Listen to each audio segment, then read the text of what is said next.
আসসালামু আলাইকুম এভরিওয়ান। আমি আজকে আপনাদেরকে রান্না করে দেখাবো কাতল মাছ দিয়ে ফুলকপি। সেই জন্য আমি এখানে দিয়ে দিলাম 1 চামচ হলুদ, আর দিয়ে দিলাম পরিমাণ মতো লবণ আর অল্প একটু ধনিয়া। এখন এটাকে আমি ভালোভাবে ম্যারিনেট করে রেখে দিব। এক ফিট হয়ে গেছে, এখন এই মাছগুলো উঠিয়ে দিব। আমার মাছগুলো এখন হয়ে গেছে, আমি এখন মাছগুলো নামিয়ে নেব।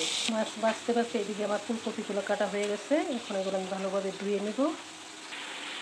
এই যে আমার মাছগুলো ভাজা হয়ে গেছে, এখন আমি রান্নায় চলে দেবো। এই যে মাছ ভাজার তেলটা আমি দিয়ে দিলাম। এখন আমি এক করে পেঁয়াজটা ভালোভাবে নেড়ে বেঁধে নেব।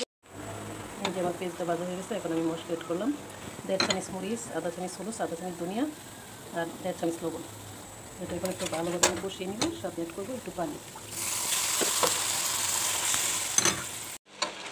এই যে আমার মশলাটা ভালোভাবে কষানো হয়ে গেছে, এখন আমি দিয়ে দিব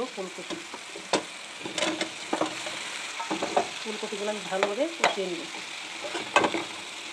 এই যে কপিটা ভালোভাবে কষে গেছে, এখন আমি এই পর্যায়ে অ্যাড করে দিব পানি।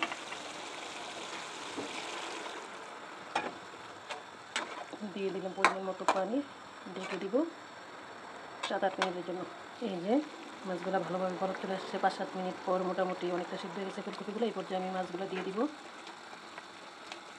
মাছগুলো দিয়ে দিলাম, এখন আমি ঢেকে দিব 5 মিনিটের জন্য।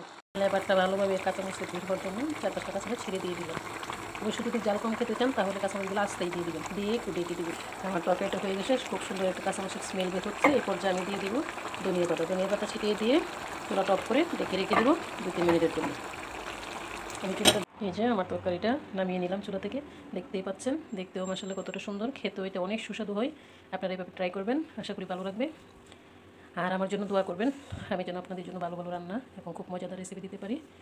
আল্লাহ হাফেজ, ভালো থাকেন।